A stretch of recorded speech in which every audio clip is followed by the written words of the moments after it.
সমাজ কল্যাণ পরিষদ কর্তৃক আয়োজিত 25তম বার্ষিকী তাফসিরুল কোরআন মাহফিলের এই প্রতিষ্ঠান কর্তৃক আয়োজিত তাফসিরুল কোরআন মাহফিলের চতুর্থ দিবসে বিশেষভাবে ওলামাদের জন্য আয়োজিত মাহফিলের সম্মানিত সভাপতি বাইতুস শরফের পীর সাহেব হযরত মাওলানা শাহ কুতুবউদ্দিন সাহেব মাদ্দাজুল্লুহুল আলী আজকের এ মোতাবাররক মাহফিলের রওনাক বখশ প্রধান অতিথি উপমহাদেশের ইসলামী জাগরণের পুরোধা মুজাদ্দিদে জামান হযরত মাওলানা আবু বকর সিদ্দিকী আল কুরাইশি, তাঁর পুত্র হযরত মাওলানা আব্দুল হাই সিদ্দিকী রহমতুল্লাহ আলাইহের কলিজার টুকরা সন্তান, বর্তমান গদিনিসীন পীর হযরতুল আল্লাম আবুল আনসার মোহাম্মদ আব্দুল কাহ্হার সিদ্দিকী দামাত বরকাতুহুমুল আলিয়া, হাজারাত উলামায়ে কেরাম, সম্মানিত সুধীমণ্ডলী, আসসালামু আলাইকুম ওয়া রাহমাতুল্লাহি তাআলা ওয়া বারাকাতুহু। খুব ভালো হতো যদি আমরা পরস্পরের পরিচয় জানতে পারতাম, কিন্তু জোহরের রক্ত কাছাকাছি, এত মানুষের পরিচয় জানতে গেলে মাগরিব হয়ে যাবে। সেই জন্য আমি, যদি আপনারা বেয়াদবি না নেন, তাহলে একটা সংক্ষিপ্ত পরিচিতি আমি এভাবে নিতে পারি যে কওমি মাদ্রাসা থেকে দাওরায়ে হাদিস করেছেন যারা এবং আলিয়া মাদ্রাসা থেকে কামিল করেছেন যারা, তারা মেহেরবানি করে মঞ্চে এবং সামনে মেহেরবানি করে হাত উঁচু করে দেখান। আলহামদুলিল্লাহ, হাত নামান। বিভিন্ন কওমি মাদ্রাসার মুহতামিম এবং কামিল মাদ্রাসার অধ্যক্ষ, ফাজিল মাদ্রাসা এবং আলিম মাদ্রাসার অধ্যক্ষ যারা এসেছেন, মেহেরবানি করে একটু হাত উঁচু করে দেখান, হাত নামান। তা আমরা দেখতে পেলাম যে আল্লাহর মেহেরবানি এই মাহফিলে অসংখ্য ওলামায়ে কেরামদেরকে আল্লাহ তাআলা হাজির করে দিয়েছেন। আলহামদুলিল্লাহ, অসংখ্য এই জন্য বলছি যেহেতু সংখ্যা আমরা গণনা করতে পারিনি। এই আলোচনায়, আজকে যে আলোচনা হলো, ওলামায়ে কেরাম যা কিছু আলোচনা করেছেন প্রত্যেকেই অত্যন্ত গুরুত্বপূর্ণ বক্তব্য রেখেছেন। প্রত্যেকের বক্তব্য আমাদের কাছে হৃদয়গ্রাহী হয়েছে। আপনারা নিশ্চয়ই জানেন যে আল্লাহ তাআলা বলেছেন যে যাদেরকে ইলম দেওয়া হয়েছে মর্যাদা তাদের জন্য। ওলামাদের মর্যাদা আল্লাহ তাআলা সব থেকে বেশি বৃদ্ধি করেছেন। নবী করিম সাল্লাল্লাহু আলাইহি ওয়াসাল্লাম বলেছেন, ফদলুল আলেমে আলাল আবেদে কাফদলি আলা আদনাকুম, আখরাজাহুল বুখারী। নবী করিম সাল্লাল্লাহু আলাইহি ওয়াসাল্লাম বলেছেন, সাধারণ মানুষের ওপরে ওলামাদের মর্যাদা সেই রকম, গোটা উম্মতের ওপরে আমি নবীর মর্যাদা যেরকম। নবী করিম সাল্লাল্লাহু আলাইহি ওয়াসাল্লাম আরো বলেছেন, আকাশের মধ্যে তারকাপুঞ্জের মধ্যে, আকাশে তারকাপুঞ্জের মধ্যে পূর্ণিমার চাঁদের যে মর্যাদা, উম্মতের ভেতরে আমার আলেমদের সেই মর্যাদা। যে আল্লাহ তাআলা আমাদেরকে, যারা আলিম, আমি নিজেকে কোনো বড় আলেম বা ছোট আলেম আমি নিজেকে মনে করি না, আমি নিজেকে তালিবে ইলম মনে করি। উহিব্বুস সালিহিনা ওয়া লাস্তু মিনহুম লাআল্লাহু ইয়ারযুকুনি সালাহা। আমি সালিহিনদের মধ্যে শামিল হতে পারি নাই, কিন্তু সালিহিনদেরকে ভালোবাসি, ওলামাদেরকে ভালোবাসি এবং আল্লাহর কাছে আশা করি কিয়ামতের জন্য সেই কাতারে এ অযোগ্য, এ নগণ্য বান্দাকে আল্লাহ যেন সালেহিনদের মধ্যে শামিল করেন। ওলামাদেরকে আল্লাহ রাব্বুল আলামিন অনেক মর্যাদা দিয়েছেন, সেই মর্যাদা তারা অনুধাবন করতে পারেন না। হীনমন্যতার কারণে, পারিপার্শ্বিকতার কারণে, ছোটখাটো বিষয় নিয়ে ঝগড়াঝাটির কারণে। নইলে ইতিহাস সাক্ষী, সেই ব্রিটিশ খেদাও আন্দোলন থেকে শুরু করে 2001 সালের 1 অক্টোবরের নির্বাচন পর্যন্ত ওলামারা যেখানে ঐক্যবদ্ধ হয়েছে সেখানেই বিজয় এসেছে। আমরা লক্ষ্য করে দেখেছি, আফগানিস্তান যুদ্ধ করল রাশিয়ার সাথে। এটি একটি অসম যুদ্ধ ছিল। আমার ভাষা আমি তখন বলতাম যে যুদ্ধ হচ্ছে নবজাতক শিশুর সঙ্গে সিন্দাবাদের বিরাট দৈত্যের সাথে। ওদের মডার্ন অস্ত্রপাতি আর আফগান মুজাহিদদের কাছে হলো নূহ আলাইহিস সালামের জমানায় বন্যায় ভিজানো গাদা বন্দুক। এই দিয়ে তারা লড়লেন। সেই লড়াইয়ে দেখা গেল রাশিয়ার মতো বিশাল দৈত্য কুপকাত হয়ে গেল, আর আল্লাহ তাআলা আফগান মুজাহিদিনদেরকে জিতিয়ে দিলেন। কেন দিয়েছিলেন? কারণ যুদ্ধ যখন লাগলো তখন সবাই পালানো শুরু করলো। ওই দেশটা জঙ্গল আর পাহাড় দিয়ে ভরা, সব পাহাড়ে জঙ্গলে সব পালাতে শুরু করলো। পালায় গিয়ে দেখলো ওলামারা সব এক জায়গায় এসে গেছে। ওই সব ওলামা যারা একজন আর একজনকে দেখতে পারে না, দেখলেই রুমাল দিয়ে মুখ ঢাকে, সালাম দিলে জবাব দেয় না। ফতোয়া দিয়েছিল সে কাফের 5 কারণে, উনি কাফের 3 কারণে, আর উনি কাফের 17 কারণে। এদেরকে যারা কাফের না মনে করে তারাও কাফের। আর ওই সব কাফের মরে গেলে তাদের কবরের উপর যে ঘাস হয় সেই ঘাস যে গরুতে খায় সে গরুও কাফের। এই রকমের ফতোয়াবাজি যারা করছিল তারা পাহাড়ে জঙ্গলে সব একজনের সঙ্গে আর একজনের দেখা হয়ে গেল, সালাম করলো, কোলাকুলি করলো। ব্যাপারটা ছিল এরকম, একজন বলছিল যে আমার ছেলেরা গেল মামু বাড়ি, মেয়েরা গেল নানা বাড়ি, বউ গেল তার বাপের বাড়ি, আমি গেলাম আমার শ্বশুর বাড়ি, যাই দেখি আমরা সব এক জায়গায়। এখন জঙ্গলের ভিতরে গিয়ে আলেম ওলামা, সুন্নি বেদাতি, এইটা সেইটা সব এক জায়গায় হয়ে গেছে, কোলাকুলি শুরু হয়েছে। বলল যদি এই কোলাকুলি আগে করতাম তাহলে তো রাশিয়ার ভূত আমাদের ঘাড়ে চড়তে পারত না। সুতরাং 9 বছর যুদ্ধ চলল। এই 9 বছরের অসম যুদ্ধে ওলামাদের ঐক্যের কারণেই আল্লাহ পাক আফগানের মুসলমানদেরকে ইসলামী রাষ্ট্র প্রতিষ্ঠার সুযোগ করে দিয়েছিলেন।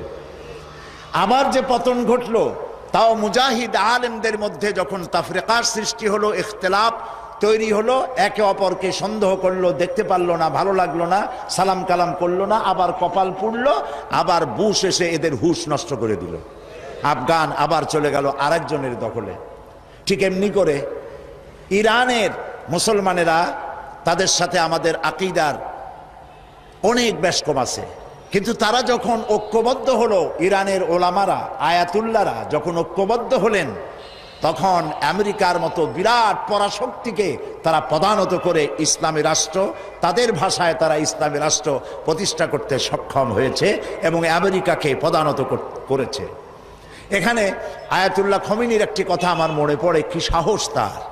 ইমান আকীদা যাই থাকুক, আকীদার প্রশ্নে আমরা আপোস করব না, কিন্তু এই কথাটা তো বলতেই পারি।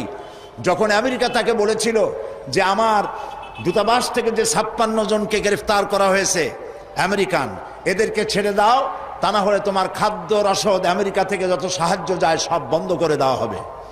আয়াতুল্লাহ খমেনি জবাব দিয়েছিলেন আমেরিকান প্রেসিডেন্টকে, তুমি কারে খাবারের ভয় দেখাও? যেই জাতির বছরে 1 মাস না খাইয়া থাকা ফরজ, সেই জাতি তোমার খাবারের অপেক্ষা করবে? তোমার মতো কাফেরদের খাবারের কোনো পরোয়া আমরা করি না। মুসলমানেরা যখন ঐক্যবদ্ধ হয়েছিলেন, আল্লাহ তাদেরকে বিজয় দান করেছিলেন সেখানে। ঠিক এমনি করে পাকিস্তানে যখন সর্বশ্রেণীর ওলামায়ে কেরাম মুত্তাহিদায়ে আমল, মজলিস মুত্তাহিদায়ে আমল এ নাম করে যখন একটি সংগঠন কায়েম করলো, সমস্ত ফিরকার মাকতুবায়ে খেয়ালে সমস্ত আলেমরা যখন ঐক্যবদ্ধ হলো, পৃথিবীকে অবাক করে দিয়ে ইসলামী শক্তি সেখানে বিজয় লাভ করলো। ঠিক অনুরূপভাবে বাংলাদেশ বিগত সরকার এইখানে অত্যাচার করেছে আলেমদের উপরে, এবং সবচাইতে বেশি দুশ্মনী করেছে তারা আলেমদের সাথে। আলেমরা ছিল তাদের জীবনের দুশ্মন। যে কবি তার কবিতার মধ্যে লিখেছে ফজরের নামাজ যখন, ফজরের আজান যখন শুনি, মনে হয় যেন বেশ্যা তার খরিদ্দার ডাকতেছে। নাউজুবিল্লাহ। এই যে কবি, যে মুশরিক, নাস্তিক, মুরতাদ কবি যখন এই কবিতা পড়লো, লিখলো, তদানীন্তন প্রধানমন্ত্রী তাকে ডেকে নিয়ে জাতীয় প্রধান কবি হিসাবে তাকে পুরস্কৃত করলো। আর যে লোকটি হাদিস পড়ালো, 50 বছর ধরে হাদিসের ছাত্র বানালো দেশ জুড়ে, সেই শাইখুল হাদিসকে গ্রেফতার করে চোর আর ডাকাতদের মধ্যে রেখে দিল। বিনা কারণে 252টি মাদ্রাসা তারা বন্ধ করে দিল। এগুলি কি বানায় বললাম? এই মঞ্চে বসে আমি বলেছিলাম তাদের আমলে, নিশ্চয়ই আপনাদের মনে থাকার কথা, গারাঙ্গিয়া মাদ্রাসারে ভুয়া মাদ্রাসা বানাইছিল তারা। আমি বলেছিলাম গারাঙ্গিয়া মাদ্রাসা যদি ভুয়া হয় তাহলে তুমি সরকার, তুমিও ভুয়া সরকার। 252 মাদ্রাসা বন্ধ করে দিল। এবং 1 জানুয়ারি তাদের বিদায়ের বছর, 1 জানুয়ারি থেকে নিয়ে 30 জুন পর্যন্ত পাবলিক সিকিউরিটি অ্যাক্ট, জননিরাপত্তা আইনে মাদ্রাসার ছাত্র এবং শিক্ষক আর আলেম ওলামাদের 26,000 আলেমদেরকে গ্রেফতার করে কারারুদ্ধ করে তাদের উপরে নির্যাতন করেছিল। আলেম হলো তাদের দুশ্মন, আলেমদের নাম সহ্য করতে পারে না। আর নাস্তিক, মুরতাদ যারা, বুদ্ধিজীবী নামের মুরতাদ যারা, এরা তাদের কলিজার টুকরা মাথার উপর উঠায় রাখে। আর আলেম সহ্য হয় না, মাদ্রাসা সহ্য হয় না। সমস্ত কওমি মাদ্রাসাগুলি হরকতুল জিহাদ বানাবার, বোমা বানাবার আড্ডাখানা বলে তারা বলেছিল, প্রচার করেছিল। বাইতুল মোকাররমের মসজিদের ভিতরে ঢুকে মুসল্লিদেরকে পিটাইয়া মসজিদে মুসল্লিদের রক্ত দিয়ে লাল করে দিয়েছিল মসজিদকে। এগুলি বানানো কথা? এই সব অত্যাচারে অত্যাচারিত হলো দেশের জনতা, বিশেষ করে আলেম ওলামা। আমাদের মাথায় যে টুপি, এই টুপিটা কার? ফুরফুরা পীর সাহেবের টুপি? শর্ষিনার টুপি? জামাত ইসলামের টুপি? কার টুপি? নবী করিম সাল্লাল্লাহু আলাইহি সাল্লামের দেওয়া উপহার মুসলমান পুরুষদের জন্য টুপি। সেই টুপিকে কুত্তার মাথায় পরিয়ে পোস্টার ছেপে শহরে বন্দরে সর্বত্র তারা ছড়িয়েছিল। সেই যন্ত্রণা সহ্য করতে না পেরে দেশের সমস্ত ওলামায়ে কেরাম ঝুঁকি নিলেন, জীবনের ঝুঁকি নিলেন। চাকরি চলে যায় যাক, ঈমান যেতে দেব না। ঐক্যবদ্ধ হয়ে গেল সারা বাংলাদেশের আলেম ওলামা, পীর বুজুর্গ, এবং ঐক্যবদ্ধ হয়ে তারা আন্দোলন শুরু করলো। আল্লাহ তাআলা ওলামাদের ঐক্যের কারণে 4 দলীয় জোটের বিশাল অভূতপূর্ব বিজয় দান করে দিলেন। আজকে এই বিজয়কে ধরে নিয়ে আমাদেরকে ঐক্যবদ্ধ হতে হবে। ঐক্যবদ্ধ হওয়ার কথা এখানে অনেক এসেছে, কিন্তু কিভাবে ঐক্যবদ্ধ হব সেই কথা আমাদের অনেকের কাছে জানা নাই। কিভাবে ঐক্যবদ্ধ হব? আমি হযরত মাওলানা মুফতি সাঈদ আহমদ সাহেব, ওস্তাজুল আসাতিজা, আমি যা বলতে চাইছিলাম, এমনি আমি ফকির মানুষ, আমার ঝুলি খালি, আমি যা বলতে চাইছিলাম তা অনেক তিনি বলে ফেলেছেন। এখন আমি ফকির মানুষ, কি বলবো আল্লাহই জানে। তিনি যে কথাগুলি বলেছেন অত্যন্ত গুরুত্বপূর্ণ কথা বলেছেন। এদেশে ওলামাদের ঐক্য নাই, এ কথা ঠিক নয়। ওলামাদের ঐক্য বহুলাংশে প্রতিষ্ঠিত হয়েই গেছে, আলহামদুলিল্লাহ। এখন আগের মতো অত ফতোয়াবাজি নাই, এখন ঐক্যের প্ল্যাটফর্ম গড়ে উঠতেছে, আলহামদুলিল্লাহ বলি। মার এসেছে পৃথিবী জুড়ে, মারের চোটে ঐক্যবদ্ধ হওয়াই লাগবে। বুশ মারা শুরু করেছে, এ মার আমাদের পাওনা ছিল। এটা আসতে বলতেছি, আপনাদের কানে কানে বলতেছি।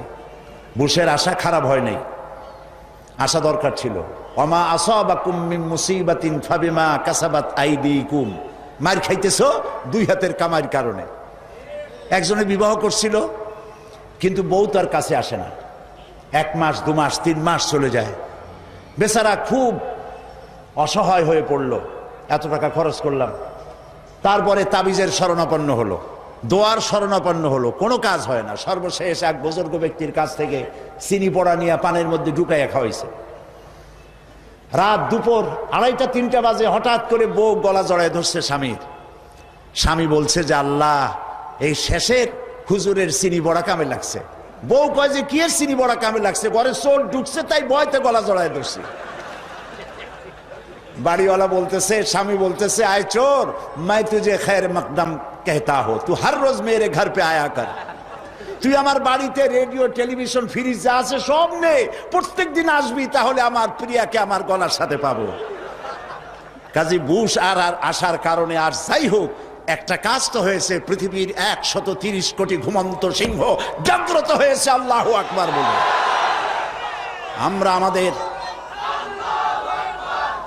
আমরা আমাদের শত্রুকে চিনেছি। শত্রু চিনতে পারেন নাই? আমরা আমাদের শত্রুকে চিনেছি। ঐক্যবদ্ধ হতে হবে। আজ ঐক্যবদ্ধ হতে পারলেই আমরা আল্লাহ তাআলার সাহায্য পাবো। আর সাহায্য এখন এই জন্য পাই না যেহেতু হক কথা বলি না। হযরত মাওলানা মুফতি সাঈদ আহমদ সাহেব, আল্লাহ তাকে হায়াতে তাইয়্যিবা সেহাতে কুল্লিয়া দিন, শিরক এবং বিদআতের বিরুদ্ধে এক বজ্র কঠিন কণ্ঠস্বর আল্লাহ তাকে দান করেছেন কোরআন হাদিস দিয়ে বোঝাবার। দেশে আজ তাওহীদের বিরুদ্ধে কাজ চলছে, শিরকের ছড়াছড়ি চলছে। আমরা কথা বলছি না চাকরির ভয়, যে কথা তিনি বলেছেন, ইমামতি চলে যাবে, ওয়াজের দাওয়াত হবে না, নইলে কেন কথা বলতে পারি না? মাইজ ভান্ডারী, সুরেশ্বরী, চন্দ্রপাড়ায় যা হয় সব শিরক এবং বিদআতে ভরা। আজ বলা হচ্ছে দিন দুনিয়ার মালিক বাবা ভান্ডারী, নাউযুবিল্লাহি মিন যালিক। এই কথা যারা বলে আর যারা এই কথা বিশ্বাস করে 100% সলিড মুশরিক। শিরকের মধ্যে ডুবে গিয়েছে গোটা জাতি। আপনারা কেন কথা বলছেন না? মসজিদে কথা বলুন, চাকরি চলে যাক। ময়দানে কথা বলুন, চাকরি চলে যাক। রাসূলুল্লাহ যেখানে দান্দার মোবারক শহীদ অবস্থায় উঠবে আল্লাহর দরবারে, যেখানে রাসূলের কলিজার টুকরা মা ফাতেমার নয়নের মণি ইমাম হোসেন সমস্ত শরীরের মধ্যে অসংখ্য তীরের দাগ নিয়ে আল্লাহর দরবারে উঠবেন, হযরতে হামজা কলিজা ফাটা অবস্থায় আল্লাহর দরবারে উঠবেন, সাহাবায়ে কেরাম রক্তাক্ত দাগ নিয়ে আল্লাহর দরবারে উঠবে, তখন নাদুস নুদুস চেহারা নিয়ে আল্লাহ রাসূলের সামনে কিভাবে দাঁড়াবেন? প্রয়োজন হলে জেলে যান, প্রয়োজন হলে মার খান। এই মাজারের বিরুদ্ধে কথা বলুন, এই সব ভণ্ড অলিদের বিরুদ্ধে কথা বলুন। বাইরের দেশ থেকে সাজাইয়া মূর্খ এক লোককে এনে নাহনুমায় শরিয়াত বানানো হয়েছে এই দেশে। লেখা জানে না, পড়া জানে না, ইলম নাই, কালাম নাই, তার নিজের দেশের কেউ তাকে চেনে না। মানুষদেরকে ধোঁকা দেওয়ার সুযোগ আর নাই। থামেন, সোজা দেওয়া, ধোঁকা দেওয়া বন্ধ করে দিতে হবে। আজ পীর পূজা, মাজার পূজায় গোটা দেশ শিরকের মধ্যে মুবতালা হয়ে যাচ্ছে। কথা বলতে হবে, জীবনকে বাজি রাখুন, কথা বলুন। আল্লাহর ওলিরা আসছিলেন, যে জিনিস যত ভালো তার নকল বেরোয় তত তাড়াতাড়ি। পীর মুরিদি খারাপ জিনিস ছিল না। হযরত খাজা মঈনুদ্দিন চিশতি রহমাতুল্লাহ আলাইহ একদিকে পীর মুরিদি করেছেন, আর একদিকে পৃথ্বীরাজের বিরুদ্ধে তিনি লড়াই করেছেন, এবং সেই যুদ্ধ করে গোয়ালিয়ার, পান্ডুয়া এবং আজমিরে মুসলিম রাজত্বের সূত্রপাত করেছেন, যা মোহাম্মদ ঘোরির মতো বাদশার পক্ষেও সম্ভব হয় নাই। মুজাদ্দাদিয়া তরিকার পীর হযরত মুজাদ্দিদ আল ফিসানি রহমতুল্লাহ আলাইহে সম্রাট আকবর এবং জাহাঙ্গীরের বিরুদ্ধে লড়াই করে তিনি কারাবরণ করেছেন। শাহজালাল রহমতুল্লাহ আলাই গৌর গোবিন্দের বিরুদ্ধে লড়াই করেছেন। হযরতে খান জাহান আলী রহমতুল্লাহ আলাইহে লড়াই করেছেন। এখনো ফিলখানা আছে বাগেরহাটে, বলা হয় পিলখানা, আসলে নাম হলো ফিলখানা। হাতির যুদ্ধ হয়েছিল সেখানে। তারা শুধু হাত পাতা এরকম নেন নাই, এরকম করে মানুষকে দিয়েছেন। তারা বিরাট বিরাট পুকুর খনন করেছেন, মানুষের পানির ব্যবস্থা করেছেন, সুপেয় পানির ব্যবস্থা করেছেন, মসজিদ গড়েছেন। যারা আজকে বিভিন্ন জায়গায় ওরসের দাবি করেন, হিন্দু মুসলমান পাইকারি দরে গিয়ে গাঁজা খায়, মদ খায় এবং মাজারে গিয়ে সেজদা দেয়, নাউযুবিল্লাহ, নাউযুবিল্লাহ। মাজারে কি চান? মুসলমানদের সাথে মাজারের কিসের সম্পর্ক? মুসলমানদের সম্পর্ক হবে মসজিদের সাথে। আর আল্লাহর ওলিদেরকে আমরা সম্মান করি। ওলি হচ্ছেন তারা যারা নাকি কথা বলতে গিয়ে জেল খাটেন, জরিমানা দেন, শুধু পকেট ভর্তি করে টাকা নেন না, কথা বলতে গিয়ে জেল জরিমার মুখোমুখি হন, ফাঁসির মঞ্চে গিয়ে দাঁড়ান, তারাই হচ্ছেন সত্যিকারের ওলিউল্লাহ। আর যারা পয়সা করি কামাই করেন, হক কথা বলেন না, হক কথা গোপন রাখেন, শুধু কদম বুসিয়ার মানুষের টাকা নিয়ে তৃপ্ত হন, তারা ওলিউল্লাহ নয়, আদুবুল্লাহ। গোটা জাতিকে কথা আজ বলতে হবে। আমাকে লোকেরা বলে, মাঝে মধ্যে বলে যে উনি পীরের বিরুদ্ধে কথা বলে। না, আমি ওই সব ব্যবসায়ী পীরের বিরুদ্ধে কথা বলি যারা মানুষের ইমানকে হরণ করে। আমি ফুরফুরা সরসিনার বিরুদ্ধে কখনো কথা বলিনি, যেহেতু তারা শিরক এবং বেদাতের বিরুদ্ধে। এই পীর সাহেব আমার পাশে বসে আছেন, ওনার দাদা, ওনার বাবা আমার বাপ চাচার পীর, আমার চাচা ফুরফুরার হজরত মুজাদ্দিদে জামান হজরত আবু বকর সিদ্দিকী রহমতুল্লাহ আলাইহির খলিফা ছিলেন। আমার আব্বা এবং আমার চাচার বহুত মুরিদ আছে আমাদের এলাকায়। উনি নিজে পত্রিকায় দিয়েছেন আমার নামে কেবলা ব্যবহার করা যাবে না। কেবলা তো একটাই, সেটা কাবা শরীফ। আল্লাহ কোন পীরের শিখানো আল্লাহু আল্লাহু জিকির করার চাইতে রাসূলুল্লাহর শিখানো সুবহানাল্লাহ, আলহামদুলিল্লাহ, আল্লাহু আকবার এই জিকির বেশি করে করা উচিত। সুতরাং আমি পীর বিরোধী নই। যারা হক্কানি আমি তাদের পক্ষে, আর যারা ব্যবসা করেন আমি তাদের বিপক্ষে। সুতরাং আপনাদেরকে শিরক এবং বেদাতের বিরুদ্ধে কথা বলতে হবে। গেরা শরীফ এটা কি? ইয়া আব্দুল কাদের জিলানী সাইয়্যান লিল্লাহ, নাউযুবিল্লাহি মিন যালিক, এই সমস্ত পড়া হচ্ছে। হযরত আব্দুল কাদের জিলানী রাহমাতুল্লাহ আলাইহির নামে দরুদ বানানো হয়েছে। এই মঞ্চে আমি বলেছিলাম, আজকে যদি বড় পীর সাহেব কুতুবে রব্বানি মাহবুবে সুবহানি শেখ মহিউদ্দিন আব্দুল কাদের জিলানী রাহমাতুল্লাহ আলাইহি বেঁচে থাকতেন, এই গেরা শরীফ যারা করে জুতা দিয়া মুখের উপরে তিনি পিটাতেন। সুতরাং বেদাতকে ছেড়ে দিতে হবে, বেদাতের বিরুদ্ধে বজ্রকণ্ঠ হয়ে জীবন দিয়ে কথা বলতে হবে। তাওহীদের পক্ষে কথা বলুন, শিরকের বিরুদ্ধে আর বেদাতের বিরুদ্ধে কথা বলুন। সেই সাথে আমি 5টি কথা বলতে চাই যা আপনারা করবেন। আপনারা জানেন, জানা কথাগুলি স্মরণ করিয়ে দিই। তাওহীদ প্রতিষ্ঠার পক্ষে কথা বলুন, শিরকের বিরুদ্ধে বেদাতের বিরুদ্ধে কথা বলুন, এবং নারীর অধিকারের কথা বলুন। কারণ আজকে বলা হয় ইসলাম নারীকে পর্দার মধ্যে ঢুকাইয়া তাদেরকে অধিকার থেকে বঞ্চিত করেছে। না, পৃথিবীতে ইসলাম নারীকে যে অধিকার দিয়েছে এই অধিকার পৃথিবীতে কেউ দিতে পারে নাই। পাশ্চাত্য নারীকে পুরুষ বানাইয়া নারীর অধিকার দিয়েছে, আর ইসলাম নারীকে নারীর মর্যাদায় রেখে পুরুষের সমান অধিকার দিয়েছে। আমি সে কথা আগামীকাল রাত্রে বলবো এখানে ইনশাআল্লাহ। সুতরাং নারীর অধিকারের কথা বলুন, অমুসলিম নাগরিকদের অধিকারের কথা বলুন। ইসলাম যে অমুসলিম নাগরিকদের ব্যাপারে কথা বলেছে, সাম্প্রদায়িক সম্প্রীতির কথা বলেছে, সে কথাগুলিও আপনারা বলুন।